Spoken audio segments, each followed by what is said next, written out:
ছোট থেকে আমি ম্যাডামকে ভালোবাসি, জিয়ার আদর্শ ভালোবাসি, এর জন্য আমি আসছি।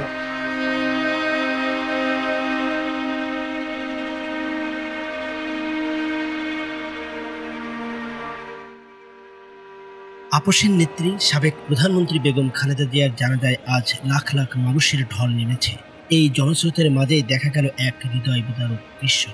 একজন মানুষ যিনি পা হারিয়েছেন, এক পা নিয়েই খুঁড়িয়ে খুঁড়িয়ে অতি কষ্টে হেঁটে এসেছেন জানাজার নামাজ পড়তে।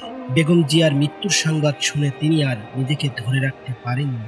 শারীরিক সীমাবদ্ধতাকে উপেক্ষা করে, ব্যথা আর কষ্টকে সঙ্গী করে তিনি ছুটে এসেছেন প্রিয় নেত্রীর শেষ বিদায়ে শরিক হতে। জনগণের মা, বাংলাদেশের মা, এত লোক দেখছেন আপসী নেত্রী মরতে মরে গেছে, এত কষ্ট করছে, তবে বাংলাদেশ ছাড়ে নাই, আমাদের বাঙালিকে ফেলায়া যায় নাই।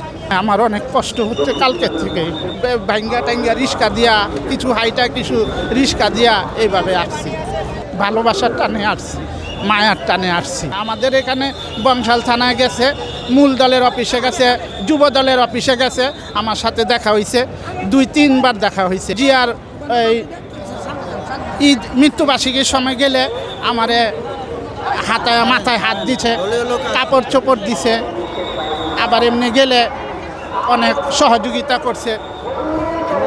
এই যে আমার ইসহাকের ছবি আছে আমার এখানে, সাদেক হোসেন খোকা ভাইয়ের সাথে আমরা রাজনীতি করতাম, ছোটোর থেকেই আমরা বিএনপির সাথে জড়িত।